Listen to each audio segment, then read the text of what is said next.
Hello.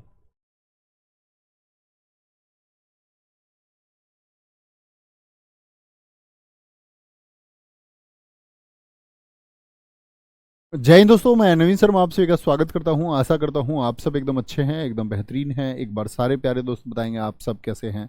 उम्मीद करूंगा एकदम बेहतरीन होंगे, एकदम शानदार होंगे। राज सोनी, राहुल कुमार, प्रवीण रंजन, रश्मि, उपासना ठाकुर, दीपक कुमार यादव, अखिलेश वर्मा, अजय, शैलेश, डिफॉल्टर फौजी, अनम सैफी, आकांक्षा चौहान, लक्ष्मी चंद्रा, सारे प्यारे दोस्तों का बहुत स्वागत है। और मित्र, हम लोग पढ़ रहे हैं मध्यकालीन इतिहास को।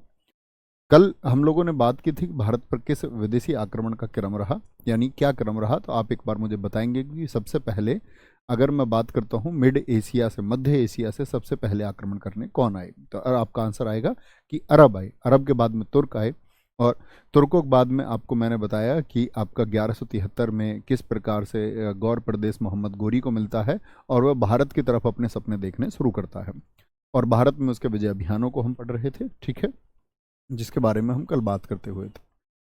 मोइनुद्दीन चिश्ती तराइन के द्वितीय युद्ध में, अब मुझे आप बताओ तराइन का द्वितीय युद्ध कब हुआ था, जिसमें किसकी, मोहम्मद गोरी की जीत हुई पृथ्वीराज चौहान जी के खिलाफ में मोहम्मद गोरी के साथ है जो कि सूफीवाद के प्रवर्तक थे। ठीक है, मोइनुद्दीन चिश्ती, जिनका अजमेर राजस्थान में क्या है, आप लोगों ने पढ़ा होगा, दरगाह है अजमेर में। अजमेर शरीफ आपने सुना है कभी, हाँ या ना?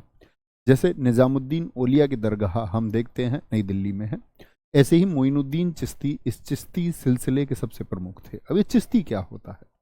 दरअसल में यहाँ पर एक शब्द लिखा हुआ है सूफीवाद, इसको समझना होगा। इस्लाम जो है, इस्लाम में दोस्त दो सेक्ट काम करते हैं, दो संप्रदाय काम करते हैं। एक तो आपका सिया और एक सुन्नी। सिया और सुन्नियों के बीच में भी मतभेद रहा, हाँ कि ना? हाँ जी, बिल्कुल मतभेद है। तो सिया और सुन्नी के बीच के मतभेद को कम करने के लिए सूफीवाद की स्थापना हुई कि सिया और सुन्नियों के बीच में मतभेद ना रहे, वे एकजुट होकर रहें। इसके लिए सूफीवाद की स्थापना हुई। और उस सूफीवाद को भारत में किसने चलाया, तो क्या बोलेंगे आपका, मोइनुद्दीन चिश्ती ने। दरगाह अजमेर शरीफ पर है, जहां पर सब लोग चादर चढ़ाने जाते हैं, आप लोगों ने देखा होगा। किसकी है? मोइनुद्दीन चिश्ती की है। मोहम्मद गोरी ने चंदावर युद्ध के बाद में देवी लक्ष्मी के सिक्के चलवाए। यहां पर क्या हुआ कि मोहम्मद गोरी जो था, मोहम्मद गोरी जनता का विश्वास भी चाहता था। तो जब उसने जीत लिया, ठीक है, कि आपका जो क्षेत्र उसने जीता, 1194 में उसने चंदावर का युद्ध जयचंद के खिलाफ लड़ा, मैंने कल आपको बताया था। तो उसके एक थॉट प्रोसेस में एक चीज आई कि यहाँ के लोगों का दिल जीतने के लिए, यहाँ के लोगों के अनुरूप कहते हैं, वहां के लोगों को प्रसन्न करने के लिए उसने देवी लक्ष्मी के सिक्के क्या किए, जारी करवाए। ठीक है, ताकि लोग उसके एकदम से दुर्विरोधी ना हो, कि ये तो एकदम से ये छवि बनने लग गई कि ये बाहरी जो आक्रमणकारी है हिंदुत्व के खिलाफ है। तो उस छवि को धूमिल किया जा सके, उसके लिए उसने यहाँ पर चाल चली। ये बात याद रखेंगे। मोइनुद्दीन चिश्ती की दरगाह कहाँ पर है, ये बहुत इंपॉर्टेंट है, एग्जाम में पूछा भी जाता है। ठीक है, आगे आइए। इसने उत्तर भारत में इक्ता प्रथा चलाई। अब मैं कभी भी पूरे इतिहास में आपसे इक्ता नाम लूंगा तो आपको पता होना चाहिए इक्ता क्या होता है। दरअसल में वेतन की जगह जमीन का टुकड़ा मिलता था नॉर्थ इंडिया में, उत्तर भारत में। देखो, कोई भी राजा अगर युद्ध लड़े तो उसके लिए सेना चाहिए, हाँ जी चाहिए सेना। तो इसने क्या किया, गोरी ने काम किया कि मैं अपने लोगों को वेतन नहीं दूंगा, पैसे नहीं दूंगा, मैं अपने लोगों को जो सेना में काम करते हैं उनको जमीन का एक टुकड़ा दूंगा, और उस जमीन के टुकड़े पर वो अपनी खेती कर पाएंगे और अपने परिवार का पालन पोषण कर पाएंगे। ठीक है, तो इक्ता प्रथा उत्तर भारत में, कहां पर, ये बात याद रख लेनी है, क्योंकि इक्ता पूरे भारत में अगर चलाएगा, पूरे साम्राज्य में, तो वो इल्तुतमिश चलाएगा। अगर सिर्फ पूछेगा इक्ता प्रथा किसने चलाई तो इल्तुतमिश, लेकिन पूछ ले उत्तर भारत में किसने चलाई तो आंसर आएगा मोहम्मद गोरी। ठीक है, 1203 में कालिंजर अभियान में चंदेल शासक परमर्दी देव थे, जिनको परमादी देव के नाम से भी जानते हैं, इनको भी मोहम्मद गोरी ने हराया। और यहां इनका नाम आता है कहां पर, चंदेल शासक थे, और कहां पर, महोबा में। और महोबा के ही कौन है आपके, इन्हीं के सेनापति थे आल्हा और उदल, भारतीय इतिहास के महान सेनापति। आप समझिए, उस समय दिल्ली के क्षेत्र में जो दबदबा था वो था पृथ्वीराज चौहान जी का। तो आल्हा ने पृथ्वीराज चौहान को कई बार हराया है युद्ध में, और कहते हैं अपने गुरु गोरखनाथ के कहने की वजह से उन्होंने हर बार पृथ्वीराज चौहान को क्या दे दिया, पृथ्वीराज चौहान जी को आपका हर बार उन्होंने मुक्त कर दिया, मतलब कि जीवन दान हर बार उन्होंने दे दिया। तो आल्हा और उदल के अपने किस्से हैं, अगर आप कभी पढ़ेंगे, एक जगनिक लेखक हुए हैं, उन्होंने लिखा है आल्हा खंड। आल्हा और उदल के ऊपर एक रचना है आल्हा खंड। आल्हा खंड के रचयिता कौन है? आपके जगनिक हैं। तो वहां पर आप देखोगे जो बुंदेलखंड क्षेत्र है वहां पर बहुत लोकप्रियता है इनकी, बहुत पूजा जाता है इनको। इवन जो आल्हा चौक है वहां तो आज भी इनके सामने किसी को नहीं दिखाया जाता कि वह घोड़े पर सवार होकर जाए, दूल्हा भी घोड़े पर सवार होकर नहीं जा सकता। तो उनके सम्मान में कोई भी घोड़े पर बोले, घोड़े पर सवारी का हक इनको है। बहुत सम्मान है, ठीक है, बहुत सम्मान, ठीक है। दोस्त इधर उधर की बातें नहीं करेगा कोई भी, कोई भी इधर उधर की बातें नहीं करेगा जी मेरी जीएस नहीं हो पा रही है, ये नहीं हो पा रहा है। पढ़ने वाले बच्चे का सब कुछ होता है, जो मेहनत करता है उसका सब कुछ तैयार हो जाता है। रिवीजन कीजिए अच्छा हर विषय का, हर विषय की यही कुंजी है, यही की है। Okay, Deepika Chaturvedi ji, very good, बहुत शाबाश। गोरी का अंतिम अभियान खोखरों के, खोखर जानते हैं ना, थम्स अप कीजिए। अच्छा, खोखरों ने किसके खिलाफ अभियान इससे पहले किया था? तो आप लोगों को याद होगा गजनवी का अंतिम अभियान भी खोखरों के खिलाफ था। गोरी की मृत्यु जो हुई ये 1206 में हुई।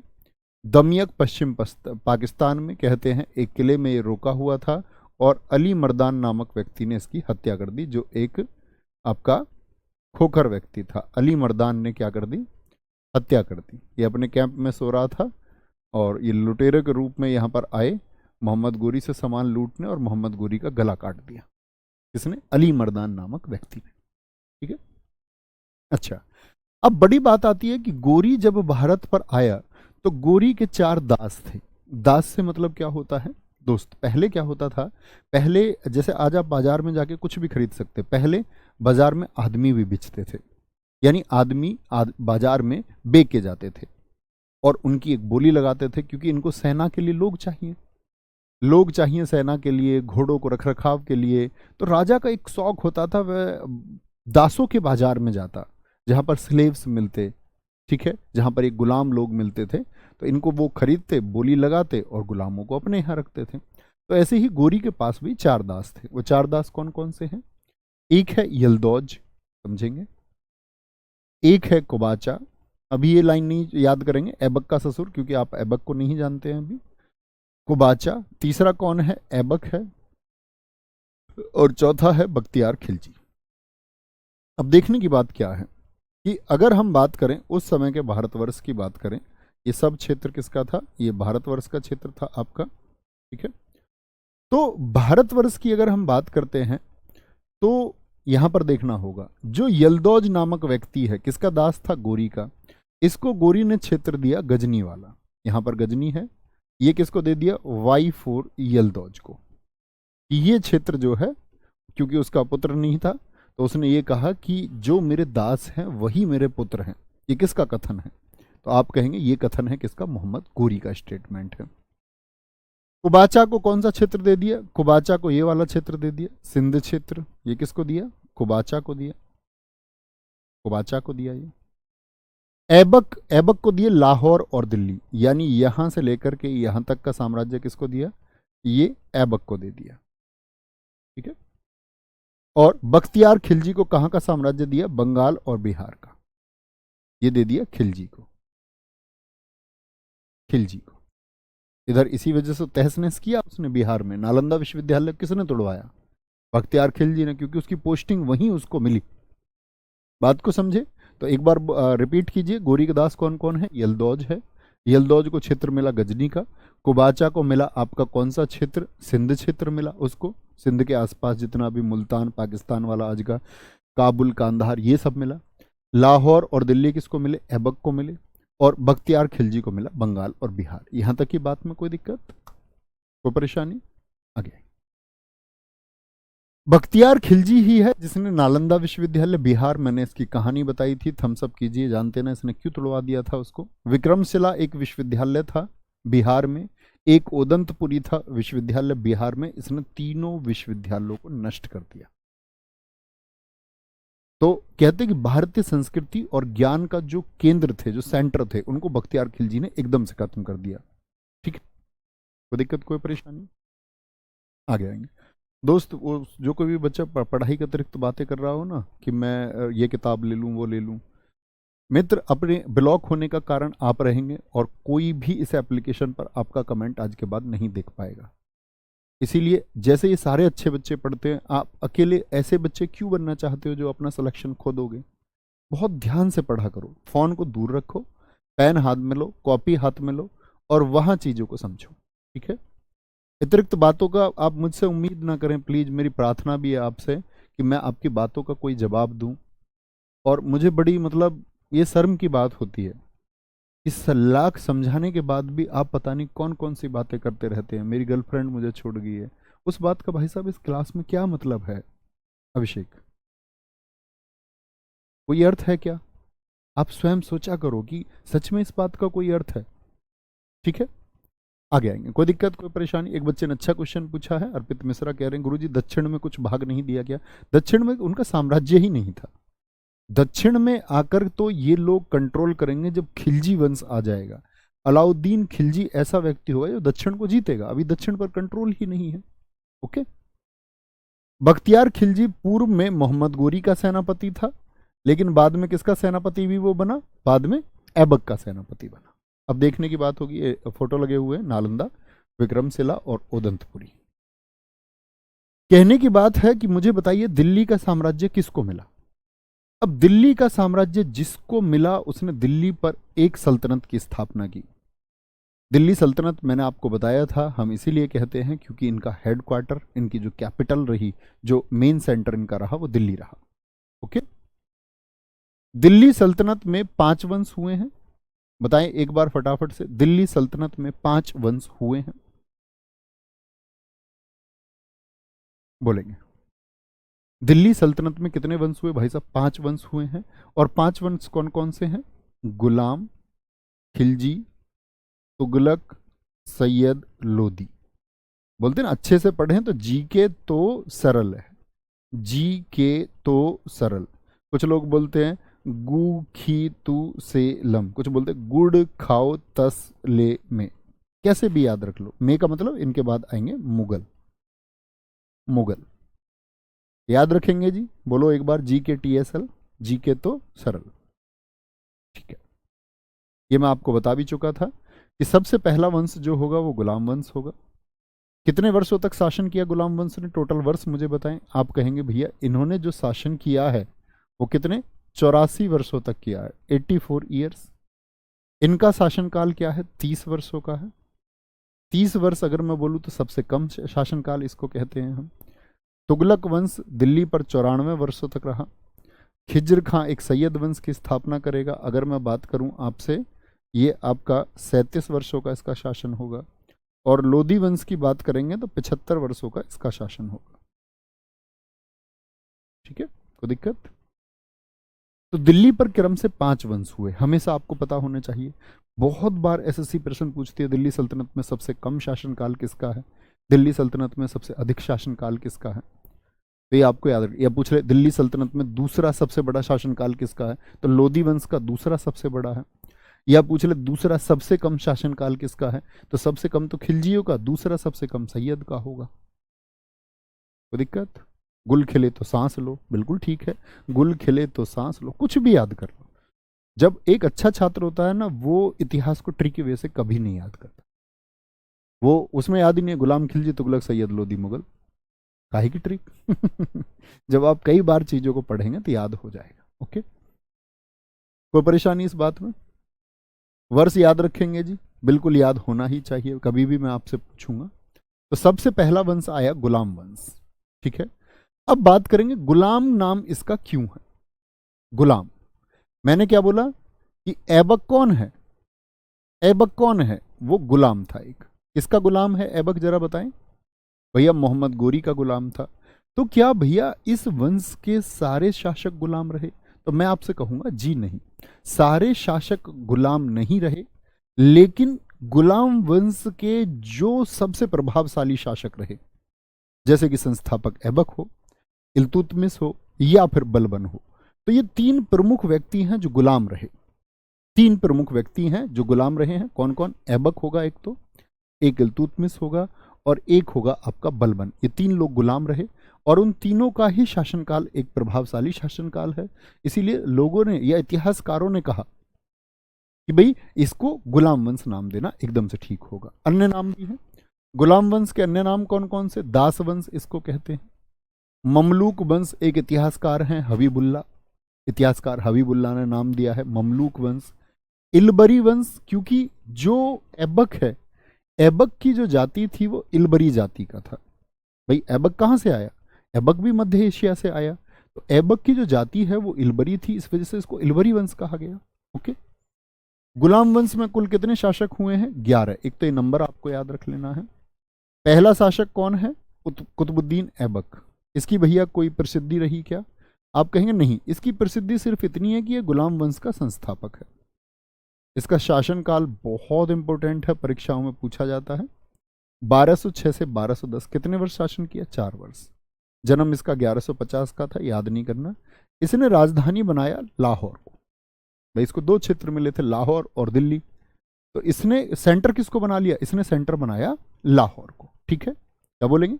इसने सेंटर लाहौर को बनाया। ठीक है, ऐबक गद्दी पे आता है, लाहौर को अपना सेंटर बनाता है, और जो मिलिट्री कैपिटल अपनी बनाई वो इंद्रप्रस्थ, यानी कि ये दिल्ली को कहते थे पहले। किसको कहते थे? दिल्ली को। तो सैन्य राजधानी है उसकी वो, मुख्य राजधानी तो नहीं है ना। मुख्य राजधानी क्या बनाई है? लाहौर। क्या बोलेंगे? मुख्य राजधानी क्या बनाई है? वो उसने लाहौर बनाई है। ओके, कोई दिक्कत, कोई परेशानी? हाँ, एक बच्चा यहाँ पर कह रहा, देखो मैंने यहाँ पे गलत बोल दिया। एक बच्चे ने बोला सर दूसरा बड़ा क्या लोधी वंश होगा? नहीं भाई साहब, 84 वर्ष गुलाम वंश, ये दूसरा बड़ा शासनकाल है। आप वर्षों से देख सकते हैं, तुगलक के बाद में दूसरा बड़ा, शायद मैंने लोधी बोला, गुलाम वंश होगा दूसरा सबसे बड़ा। ठीक है, आगे आएंगे। किसका गुलाम था? कुतुबुद्दीन ऐबक गोरी का गुलाम था। इसे मिर्जा अजीज कोका से खरीदा गया था, मतलब एक बाजार में इसको खरीदा गया ऐबक को। ऐबक किसका दास है? गोरी का, और मिर्जा अजीज कोका नामक व्यक्ति से उसने इसको खरीदा था। मोहम्मद गोरी ने ऐबक को 2 उपाधि, क्या बोलेंगे, मलिक और सिपह सलार की उपाधि प्रदान की। देखो ऐबक का क्या मानना था? ऐबक ने अपने पूरे जीवन भर कभी सुल्तान नहीं कहा खुद को। वह खुद को मानता था कि मैं तो गोरी का दास हूं, और गोरी ने जो भी दिशा निर्देश मुझको दिए हैं उन सब का पालन मैं पूरी जिंदगी करूंगा। तो उसने कभी खुद को राजा या सुल्तान जैसी उपाधियां नहीं दी। मलिक जिम्मेदार व्यक्ति, और सिपह सलार यानी जो सेना टुकड़ी है उसका प्रमुख उसने खुद को माना, गद्दी पर होते हुए भी। नहीं तो लोग क्या करते हैं भाई, गद्दी पर होते खुद को क्या राजा समझने लगते हैं। ऐबक गोरी का दामाद भी था, यानी जो गोरी है उसने अपनी बेटी की शादी भी इससे की। परीक्षा में इस तरह की चीजें कभी नहीं पूछी जाएंगी। गोरी ने इसे शुरुआत में अमीर ए आखूर पद दिया। अमीर ए आखूर क्या होता है? बहुत पूछा जाता है। दिल्ली सल्तनत में अमीर ए आखूर का क्या मतलब है? देखो सेना थी, सेना के लिए घोड़े चाहिए, तो जो घोड़े होते हैं, घोड़ों को किस जगह पर रखा जाता है? घोड़ों को रखने का स्थल क्या होता है? तो आप कहेंगे अस्तबल होता है। तो अस्तबल का प्रमुख होता था अमीर ए आखूर। तो अमीर ए आखूर इसको नियुक्त किया था गोरी ने। यहाँ पर इसने बेहतरीन काम किया, घोड़ों का अच्छे से ख्याल रखा, संचालन किया, घोड़ों को अच्छे से ट्रेंड किया। तो धीरे धीरे धीरे धीरे ही व्यक्ति आगे बढ़ता है, और आप देख सकते हैं कि वे एक प्रमुख सेनापति बाद में गोरी का बना। आगे आएंगे। लाहौर में इसकी मृत्यु हुई है। मृत्यु वर्ष कब का है? 1210 का, चौगान खेलते समय। क्या खेलते समय? चौगान। चौगान किस खेल को बोलते हैं हम?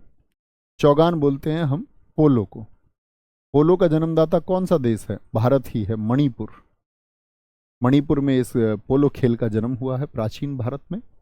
तो ये अपने घोड़े पे बैठ के पोलो खेल रहा था। आपने देखा हो कभी हॉकी की तरह खेलते घोड़े पे बैठ के, तो गिर गया और इसकी मृत्यु हो गई। ठीक है, आगे आएंगे। ऐबक के बाकी नाम कौन कौन से हैं? पील बख्श, यानी इसको हाथियों का दान करने वाला, कि जब कहते हैं कि भारत विजय इसने की तो हाथी इसने दान में दिए। लाख बख्श, दानी व्यक्ति था, लाखों का दान इसने दिया यहाँ पर आकर के। हातिम द्वितीय इसी को कहा जाता है। ठीक है, कि मिस्र के एक शासक हातिम से इसकी तुलना की जाती है। कुरान खां कहते हैं इसको, पूरी कुरान याद थी, पूरी कुरान याद थी ऐबक को, तो कुरान खां भी इसी को कहा जाता है। ठीक है, ऐबक ने कभी भी अपने नाम का कोई सिक्का नहीं चलाया, यानी उसने खुद को राजा ही नहीं माना, और ना ही खुतबा खुतबा बोलते थे। बहुत सारे राजा क्या करते थे, खुद का एप्रिसिएशन लेटर पढ़वाते थे, खुद का ही प्रशंसा पत्र। सोचो, राजा खुद अपनी तारीफ करवाए और एक खुतबा जारी कराते थे कि राजा इतना महान है, इतना महान शासक है, दिल्ली सल्तनत पर इतना बेहतरीन शासक आज शासन कर रहा है। इसने ना तो कोई सिक्का ना कोई खुतबा। तो एक बार बताएं, ऐबक ने क्या खुद को सुल्तान घोषित किया? यस और नो? ठीक है। तो घोड़े से गिर के इसकी मौत हुई। इसके अन्य नाम पीलबक्स, लाखबक्स, हातिम द्वितीय, कुरान खां। इसने नाम का कोई सिक्का नहीं चलवाया और ना ही कोई खुतबा पढ़वाया बोलेंगे। सर 2 क्वेश्चन के लिए हमको कितना इतिहास पढ़ना चाहिए? दोस्त, जितना मैं पढ़ा रहा हूँ उतना।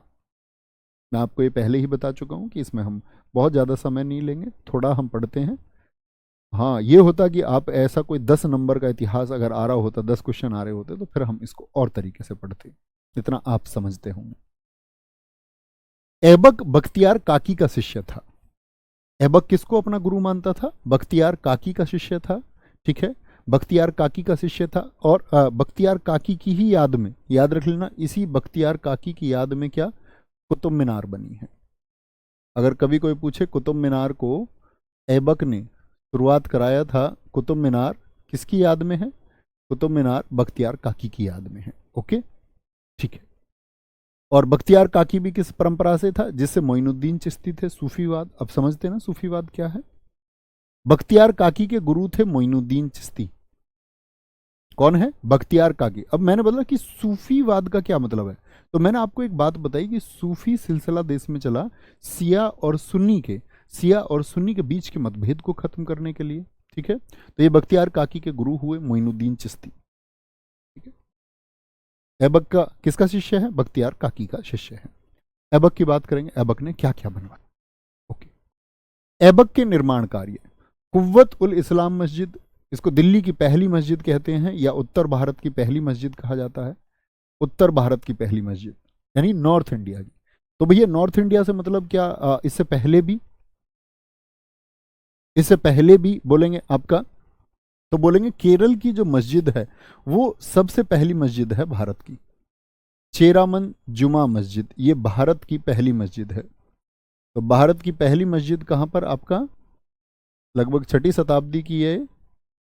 भारत की क्या बोलेंगे? भारत की पहली मस्जिद 6ठी शताब्दी में बनी थी। भारत की पहली मस्जिद चेरामन जुमा। ठीक है, 2.5 दिन का झोपड़ा ये ऐबक ने बनवाया अजमेर में। अब अजमेर में जो ये इसने बनवाया, तो दरअसल में अजमेर में एक संस्कृत विश्वविद्यालय हुआ करता था। एक शासक थे अजमेर के, विग्रहराज फोर्थ, विग्रहराज चतुर्थ ने उसको बनवाया था। और विग्रहराज चतुर्थ की अगर मैं बात करूं तो उनके दरबार में क्या नाम मैंने लिया?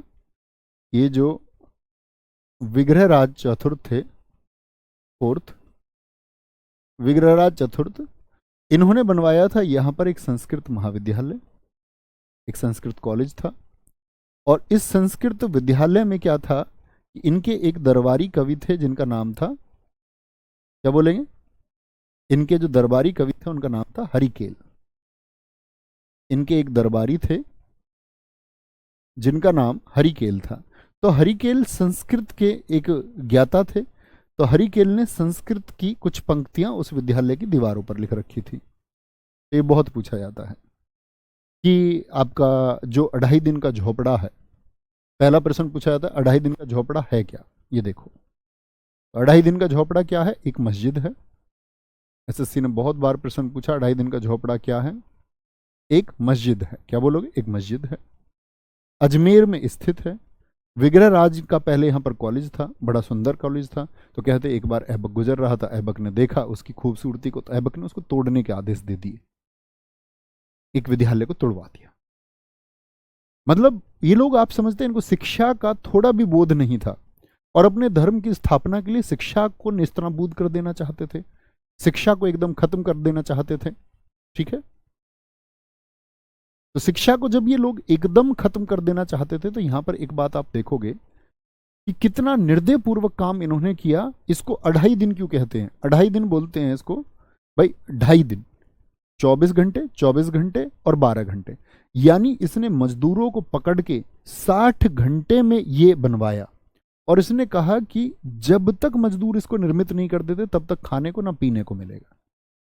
कहते कई मजदूरों की कई कठिन परिश्रम में यहाँ पर मौत हुई और 60 घंटे के बाद ही उनको खाने को दिया। रास्ते चलते चलते वो 2.5 दिन यहाँ रुका और उसने 2.5 दिन का झोपड़ा बनवाया। फिर आते हैं हम कुतुब मीनार। कुतुब मीनार का निर्माण शुरू करवाया किसने? ऐबक ने। कुतुब मीनार की हाइट कितनी है? 72.5 मीटर है। एसएससी ने कई बार पूछी है कुतुब मीनार की ऊंचाई कितनी है, 73 मीटर विकल्प में आएगा तो चुन लें। ठीक है।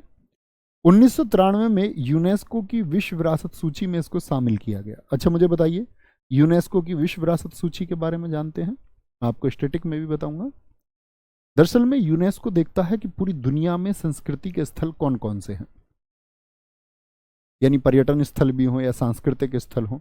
तो भारत में अब कुल कितने स्थल हैं? तो आप कहेंगे भारत में भैया आज यूनेस्को की 42 साइट है। पहले 40 थी।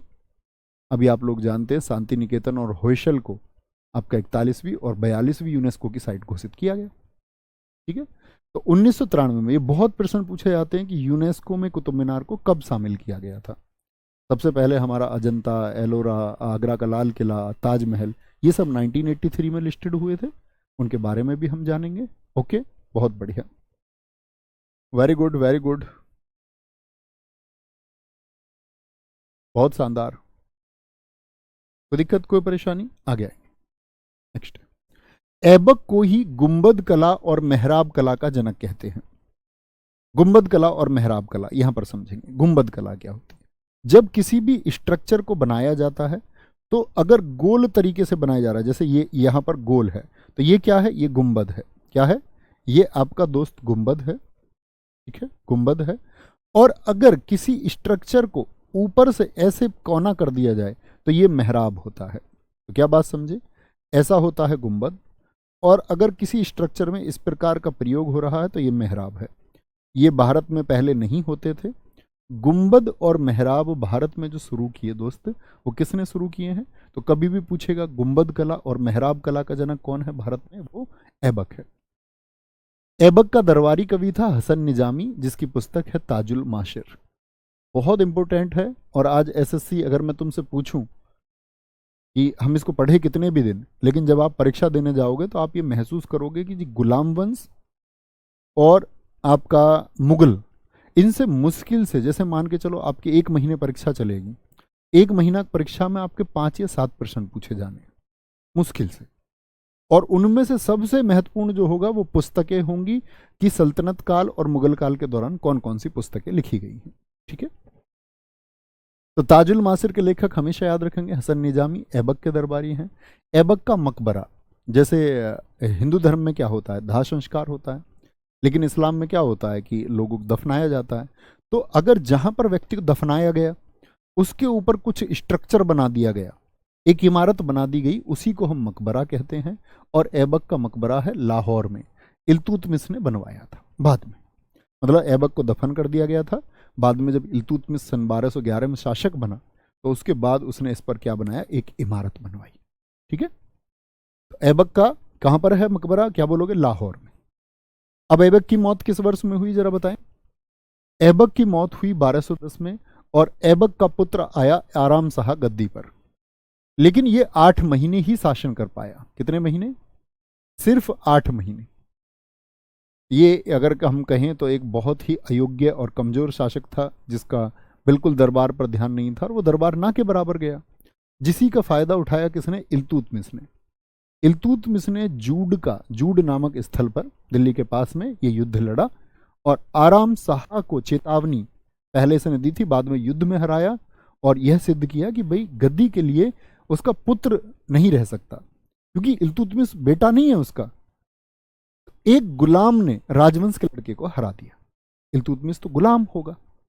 इल्तुतमिश किसका गुलाम है? क्या आप मुझे बता सकते हैं? गोरी का गुलाम है इल्तुतमिश।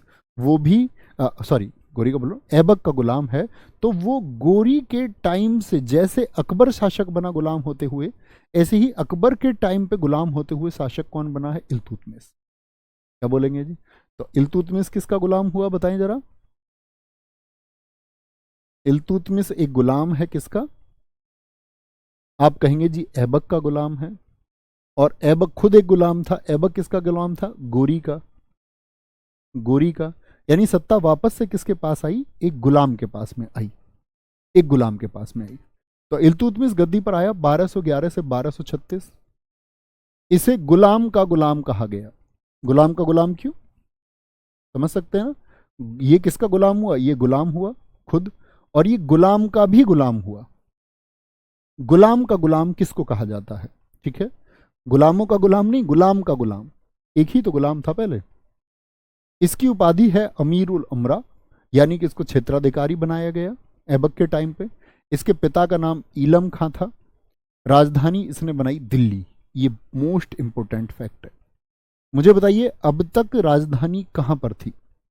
यानी ऐबक ने राजधानी कहां पर बनाई थी? तो आप कहेंगे भैया ऐबक ने जो राजधानी बनाई वो बनाई थी लाहौर में, और इसने राजधानी बनाई दिल्ली। इसीलिए इल्तुतमिश को दिल्ली में सल्तनत काल का वास्तविक संस्थापक कहा जाता है, क्योंकि अब तक तो सेंटर कहां था? लाहौर, और दिल्ली को सेंटर बनाया इल्तुतमिश ने।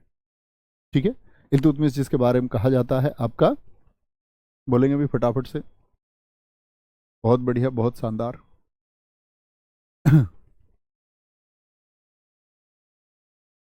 कोई दिक्कत, कोई परेशानी इस बात में? ओके। इल्तुतमिश ने इक्ता प्रथा चलाई।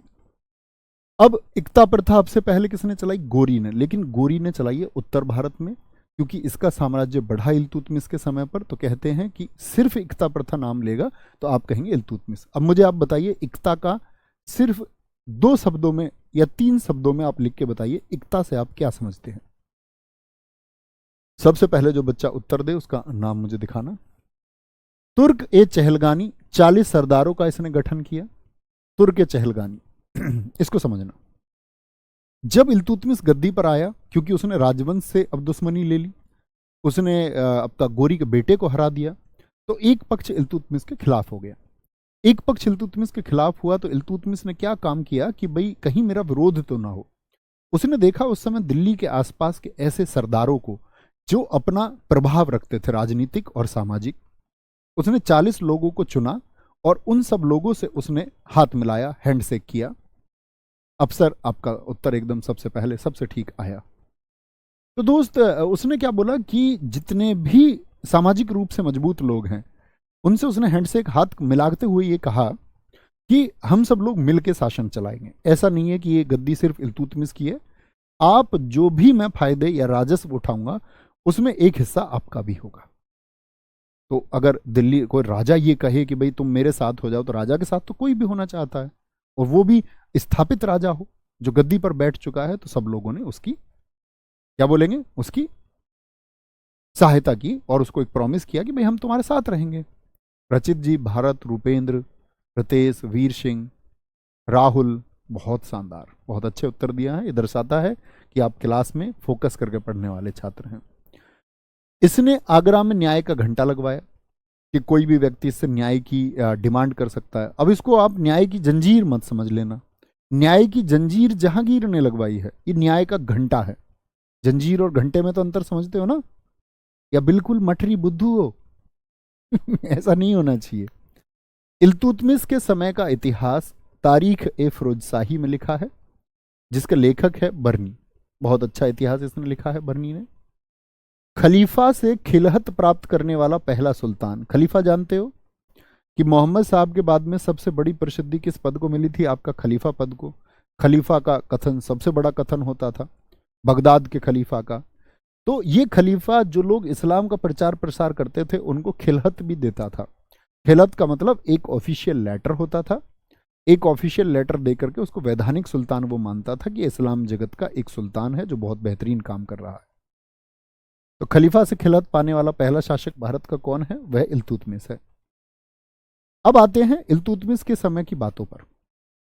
मैंने आपको बताया था, मैं आपको थोड़ा सा वापस ले जाना चाहूंगा यहां पर।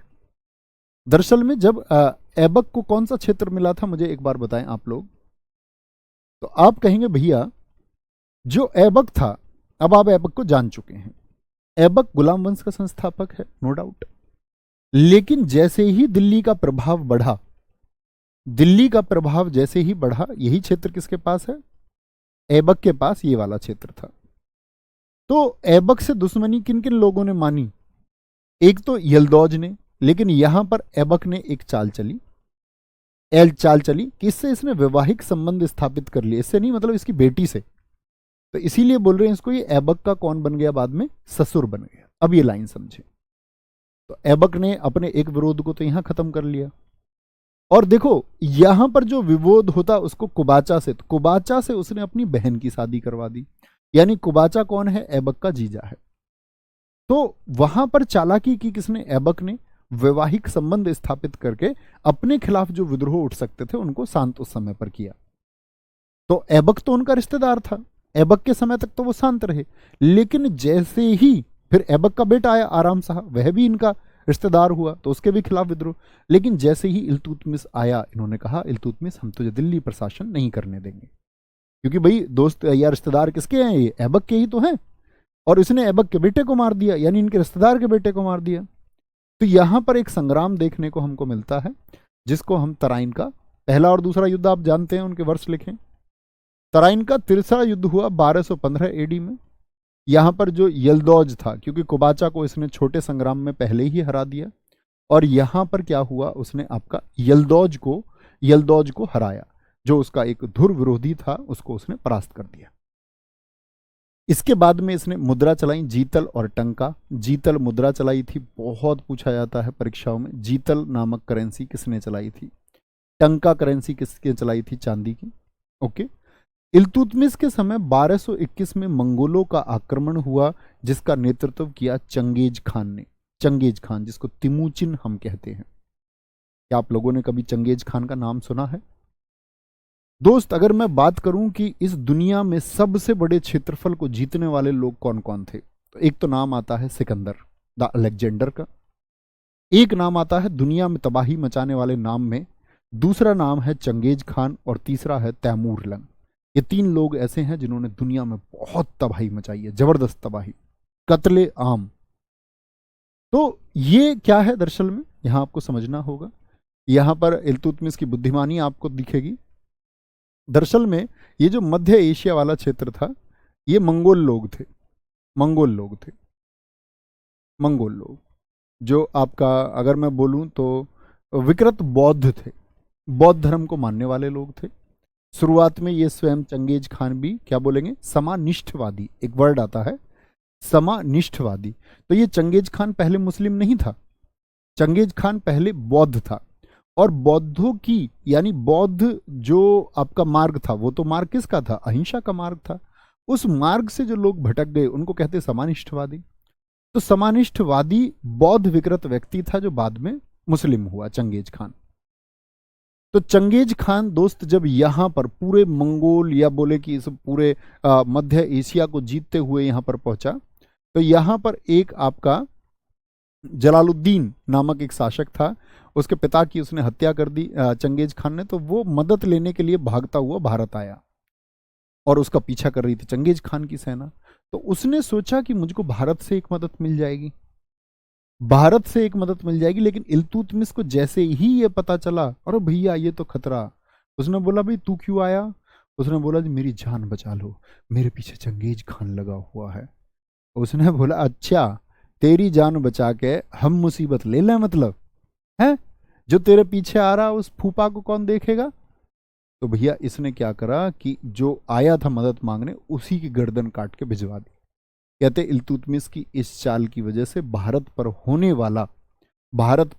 वाला जो आक्रमण था वह टाल दिया गया। समझ रहे हैं? कब टाल दिया गया? 1221 में। और ये पूछा जाता है यहां पर चंगेज खान का ट्रांस अक्सियाना क्षेत्र था, ये भारत आने से पहले इसने मतलब आता ये भारत आ नहीं पाया था, यहाँ सीमाओं पर आकर के रुक गया था, जिसको कई इतिहासकार भारत ट्रांस अक्सियाना क्षेत्र था आपका। ये पीछे ट्रांस अक्सियाना क्षेत्र चंगेज खान ने कब जीता था? ट्रांस अक्सियाना क्षेत्र चंगेज खान ने जीता दोस्त आपका, अगर मैं बात करूं 1219 में। ठीक है।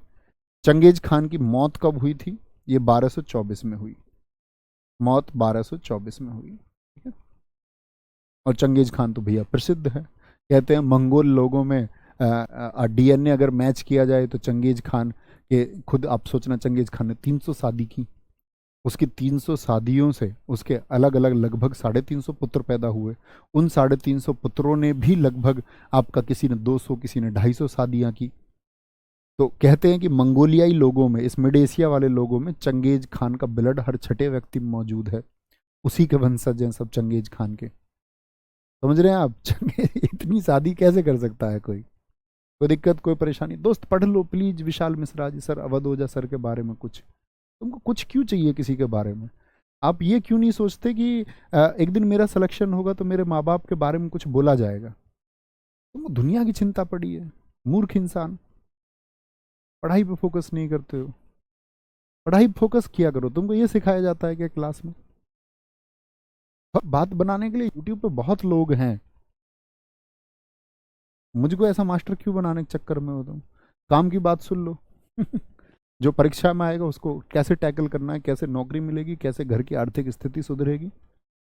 मैंने देखा है लोगों को, छप्पड़ में रहते हुए लोगों ने खुद को मजबूत किया है सिर्फ शिक्षा के दम पर, एजुकेशन के दम पर। और मध्यम वर्गीय निम्न वर्गीय परिवारों के पास एकमात्र तरीका यही है कि वो खुद को सरकारी नौकरी की तरफ लेके जाए, क्योंकि आप लोग व्यापार नहीं कर सकते दोस्त।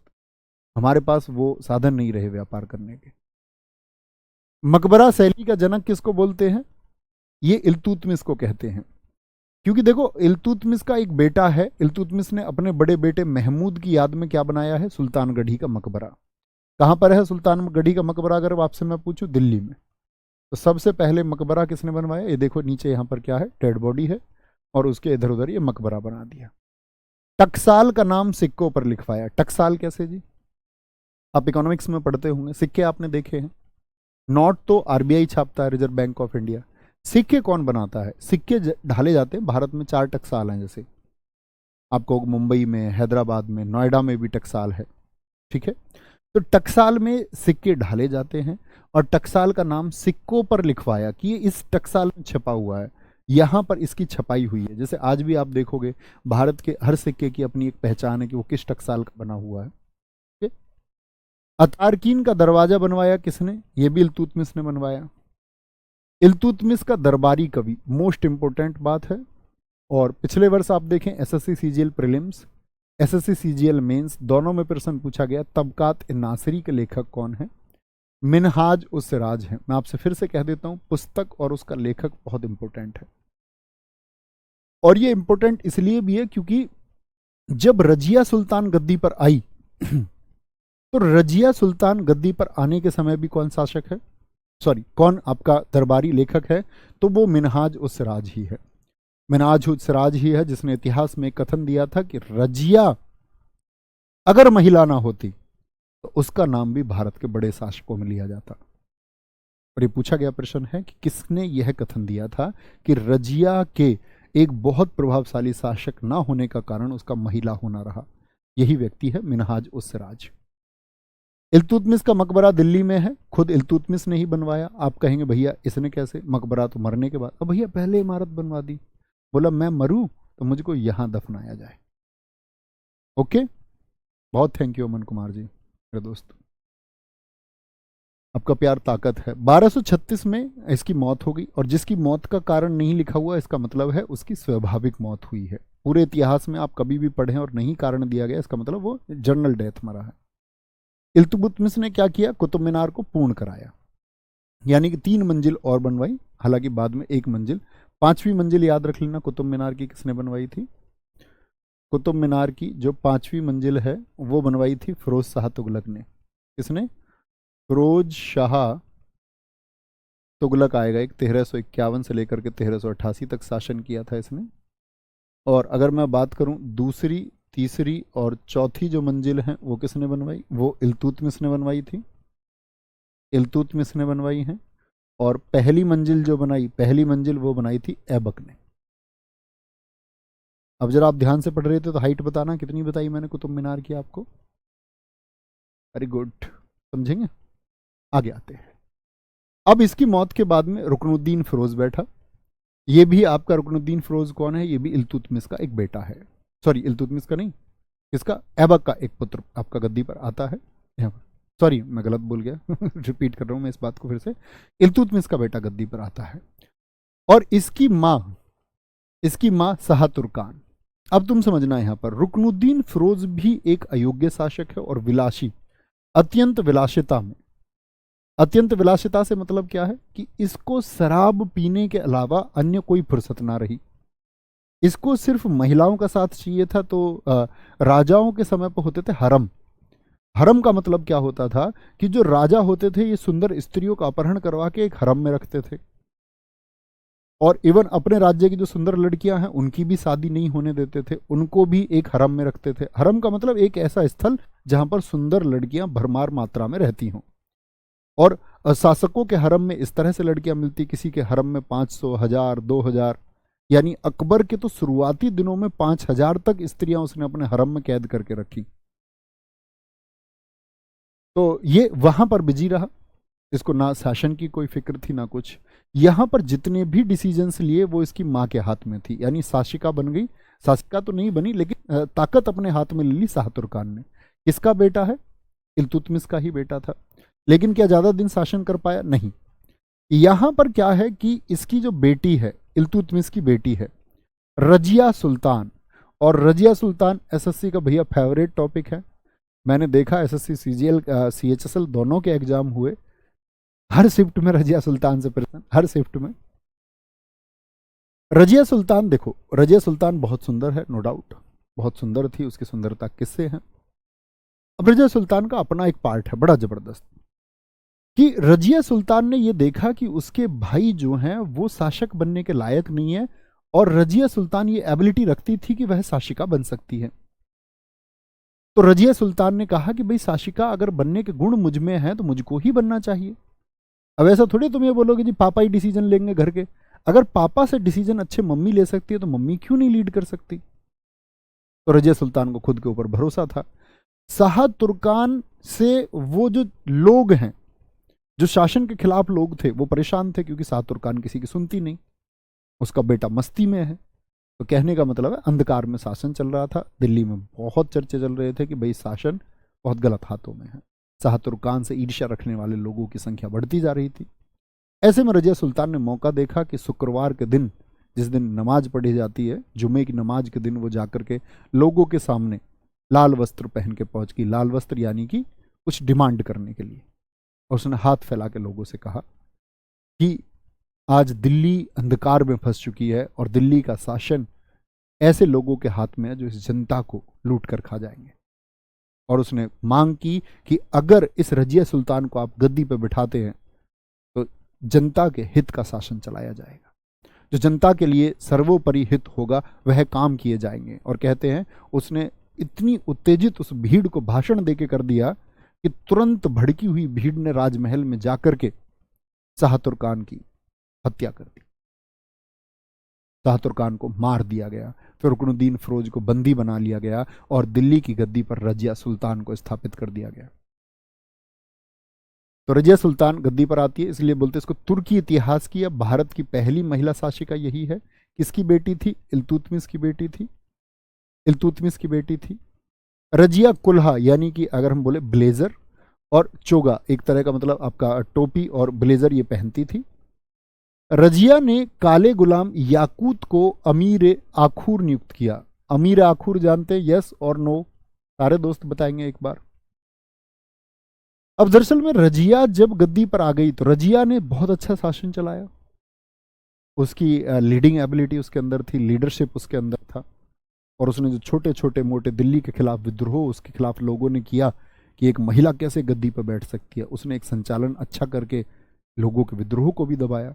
लोगों को यह भी दिख गया कि रजिया की पावर बढ़ रही है, तो लोगों ने कानाफूसी का अभियान चलाया रजिया के खिलाफ।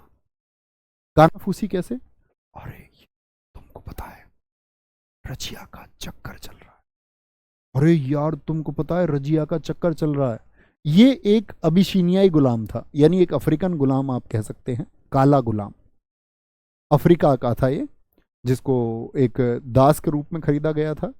तो कहते हैं कि भाई पता है रजिया जब घोड़े पे बैठती है तो वो काला गुलाम उसको उठा के घोड़े पे बिठाता है और हर टाइम रजिया के साथ रहता है। रजिया राजमहल में भी उसी के साथ रहती है। तो कानाफूसी चलने लगी और कहने लगे यार रजिया तो बेइज्जती करा रही है, एक गुलाम के साथ उसके संबंध है। हालांकि बहुत सारे इतिहासकारों ने खंडन किया कि रजिया कभी आपका घोड़े पर बैठ के इस तरह सवार नहीं हुई, वह हमेशा जनता के बीच में हाथी पर सवार होके गई। चलो जी। लेकिन ये याकूत जो है ये अल्तुनिया के विद्रोह में मारा गया। अभी अल्तुनिया कौन है, ये बड़ी बात है। दिल्ली पर इल्तुतमिश इसके पिता ने कितने सरदारों को बिठाया था, जरा बताएंगे? तो आप कहेंगे भैया 40 सरदार। अब ये 40 सरदारों की पावर जो है ये रजिया के समय पर क्या हुई, कमजोर हुए। ये हो गए जब कमजोर, तो इन लोगों ने चाल चली कि भाई अब कैसे भी करके रजिया को हराना होगा। तो रजिया के खिलाफ होने वाले विद्रोह बढ़ने लगे। इसमें एक विद्रोह हुआ आपका, छोटे छोटे विद्रोह इसने दबा दिए। सबसे प्रमुख आता है आपका अल्तुनिया का विद्रोह, जो कहां पर हुआ, तबर हिंद भटिंडा पीबीबोर पंजाब। पंजाब में इन्हीं 40 सरदारों में से एक सरदार था अल्तुनिया। उसने कहा दिल्ली के शासन को हम नहीं मानते। रजिया ने चिट्ठी बनवाई, भैया मान तो जाएगा। उसने बोला नहीं माने। तो रजिया गई उसके विद्रोह को दबाने के लिए कि इसको जाके हरा के आएंगे। लेकिन कहते हैं कि अल्तुनिया ने उल्टा हरा दिया। भाई विद्रोह ऐसी थोड़ी कर रहा था वो, उसके पास भी ताकत थी, सेना थी। उसने रजिया को बंदी बना लिया। और रजिया को जब उसने यहां पर बंदी बनाया, तो एसएससी एक प्रश्न पूछती है कि रजिया को किस किले में कैद करके रखा गया था। रजिया को यहां पर बंदी बना लिया गया और कैद कर लिया गया। रजिया को कैद कर लिया गया और कैद किया उसको। उस किले का नाम है, पंजाब का एक किला है। प्रश्न ये भी बनता है किला ए मुबारक कहां पर स्थित है। किला ए मुबारक में इसको कैद कर लिया गया। अब रजिया तो गड़बड़ में आ गई। और देखो काम किसने किया, अल्तुनिया ने। बाकी के 39 इंजॉय कर रहे हैं, उन्होंने अपना इंजॉय शुरू कर दिया, वहां पार्टी कर रहे हैं वो वहां। अरे रजिया फंस गई, रजिया गुंडों में फंस गई, बड़ी गड़बड़ हो गई। और इतनी गड़बड़ हो गई तो यहां रजिया ने एक चाल चली। रजिया को उसने बांध रखा था कुर्सी पर, हाथ पैर, समझ लो मतलब ऐसा कुछ हुआ होगा। रजिया को बांध रखा था। उसने बोला रजिया क्या कह रही थी, मान जाएगा, अब बता कौन मानेगा। रजिया ने सोचा, रजिया ने बोला पगले। और रजिया ने आंख मार दी उसकी तरफ, मतलब मार दी हो गया तो एज्यूम कर लो, थोड़ा सा अच्छा लगेगा। रजिया ने आंख, अल्तुन ने बोला तू क्या करती है भैया। उसने बोला पागल, एक बात बता, मैं यहां पता विद्रोह करने नहीं आई, मैं तो यहां तुझे देखने आई हूं। मैंने बड़े किस्से सुने हैं कि अल्तुनिया बहुत बहादुर है, बहुत खूबसूरत है। अल्तुनिया थोड़ा शर्माया। आदमी औरत के मुंह से प्रशंसा सुन ले तो फिर 7वें आसमान पर पहुंच ही जाता है। लेकिन वो एक चालाक शासक था, उसने कहा अच्छा मेरा पागल बना रही है, काटना चाह रही है। उसने बोला मैं समझ रहा हूं तू इस समय सिर्फ खुद को फ्री होने के लिए बोल नहीं पगलू, ऐसा नहीं है लड्डू, ऐसा बिल्कुल नहीं है। मैं तो तुमको मन ही मन अपना पति मान चुकी हूं। उसने बोला सच में कि हाँ। उसने बोला देख मैं यहां कैद हूं, बाकी लोग एंजॉय कर रहे, और उन मूर्खों ने अल्तुनिया को संदेश भी नहीं भेजा कि अल्तुनिया को अल्तुनिया कह रहा है यार मैंने हराया, अब वो वैसे ही बेमतलब एंजॉय कर रहे हैं, मुझको बता, मुझको तो शामिल करो पार्टी में, मुझको ही शामिल नहीं कर रहे हो। उसने बोला देख मेरे कैद होने की बात तुझको पता है, मैं तुझसे अभी हाल फिलहाल तुरंत शादी करती हूँ, दिल्ली की सुल्तान मैं हूं और तू मेरा पति। आज तू सिर्फ एक गुलाम ही तो है, देख गद्दी तो तुझको देने से रहे, 39 लोगों से लड़ना पड़ेगा, लेकिन मुझसे शादी कर, दिल्ली की शासिका मैं हूं, तो तू शासिका का पति है और सरदार तो है ही। अल्तुनिया ने बोला यार बात तो ठीक है, इसमें तो कोई दिक्कत ही नहीं है। वो गया शादी लेके, सेना लेके गया। उधर से उन संगठन ने वो पहले से तैयार थे, इतनी तकड़ी मार इनको मारी है, भागते भागते मारे गए हैं। रजिया की हत्या 13 अक्टूबर 1240 को हुई। इसकी 2 डेट बताई जाती है। सर सच में पगलू या लड्डू बोला? अरे मान लो यार बोला होगा, इसमें कौन सी बात है, तुम्हारे घर से कुछ जाता है क्या इसमें, इसमें हमारा क्या जाता है, बस हम एक बात समझ रहे हैं, ठीक है। तो रजिया की हत्या 13 अक्टूबर 1240 को कैथल में हुई थी। तो रजिया की हत्या के बाद में बहराम शाह, ये इल्तुतमिश का पुत्र ही है, रजिया का भाई था, इसको गद्दी पर बिठा दिया गया। इसने अपना नायाब ए मुमलिकात एक पद बनाया इन्होंने, यानी कि ये प्रधानमंत्री अपना इन्होंने बनाया, इसको एतगीन को प्रधानमंत्री नियुक्त कर दिया कि वह प्रधानमंत्री रहेगा, ठीक है। प्रधानमंत्री रहेगा। एतगीन को नियुक्त कर दिया। किसने? बहराम शाह ने। अब ये एतगीन के हाथ में शक्तियां ज्यादा आ गई। एतगीन आदमी का नाम है। देखो, बहराम साहब बहुत ज्यादा चमक से नहीं रहता था। बहराम शाह के यहाँ पर थे 2 हाथी गेट पे, उसका स्वागत करते थे, एंट्री। ये भाई साहब अपने गेट पे रखते थे 4 हाथी, राजा से भी ज्यादा। भाई इतना तो सम्मान करोगे ना कि राजा के पास क्या है उससे तो कम सुविधाओं के साथ रहोगे। अब पता चले राजा तो चल रहा है स्विफ्ट में, और जो राजा ने नियुक्त किया है वो कल को ले आए फरारी, तो भैया दिक्कत होगी। मान लियो कुछ अच्छे स्वभाव के लोग होंगे, उनको दिक्कत नहीं होगी, लेकिन बहराम शाह को दिक्कत होगी ना। वो तो राजा है, सुल्तान है, बिना नियम कानून उस समय कुछ भी नहीं है। जो इन्होंने बोल दिया वही कानून है। इसने बोला अच्छा मैं करवाऊंगा तुझ पर व्यवस्था इतनी मजबूत, इसकी हत्या करवाई। ठीक है। नायाब ए मुमलिकात प्रधानमंत्री एक जैसा पद था। नायाब ए मुमलिकात पद इसलिए याद रखना जरूरी है, ठीक है, क्योंकि पूछा जाता है कि दिल्ली सल्तनत के दौरान बहराम शाह के शासनकाल में कौन सा एक पद सृजित किया गया था? नायाब ए मुमलिकात। एतगीन की हत्या करवा दी बहराम शाह ने, और तैयर के नेतृत्व में मंगोलों ने यहां पर भी आक्रमण किया था। तो मंगोलों का जो आक्रमण हुआ किसके समय पर हुआ था? गुलाम वंश के बहराम शाह के दौरान हुआ। बहराम शाह के बाद में ये बहुत मजबूत शासक नहीं है। मसूद शाह, ये रुकनुद्दीन फिरोज का बेटा है। रुकनुद्दीन फिरोज जब मर गया तो मसूद शाह गद्दी पर आया, और मसूद शाह को गद्दी पर बैठाने में किसलू खां ने गद्दी प्राप्त करने में सहायता की थी। किसलू खां एक व्यक्ति है। इसके बाद में फिर नसरुद्दीन महमूद गद्दी पर आया, ये भी इल्तुतमिश का बेटा है। ये रुकनुद्दीन फिरोज का पुत्र है, यानी इल्तुतमिश का पोता है। ये तो हो गया इल्तुतमिश का पोता। इल्तुतमिश के बेटे बहुत जो छोटे छोटे बड़े होते जा रहे थे उन सबको गद्दी पर बैठने का मौका मिल रहा है। इसको सल्तनत काल का औरंगजेब कहते हैं। देखो, भारतीय इतिहास में ये कहा गया है कि औरंगजेब अत्याचारी शासक था।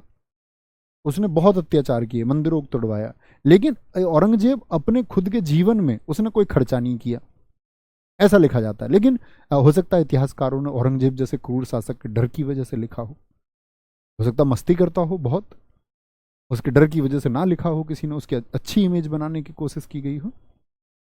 फिर भी हम वही मानेंगे जो है तय। तो इसको सल्तनत काल का, कि दिल्ली सल्तनत में भी एक ऐसा व्यक्ति हुआ जिसके खुद के निजी खर्चे नहीं थे।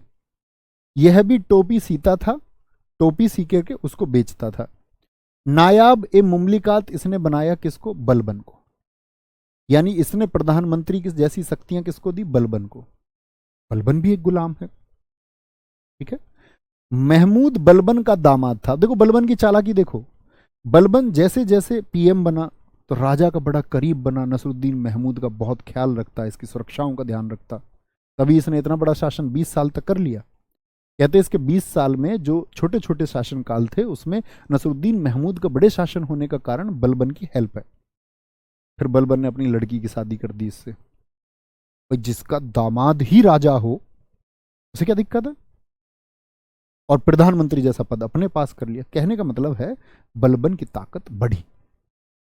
और नसरुद्दीन महमूद की मौत हो गई। कुछ लोग कहते हैं इसकी मौत इस जहर देने की वजह से हुई जो बलबन ने उसको दिलाया। एक दोस्त आ गया, खलीफा का क्या मतलब होता है?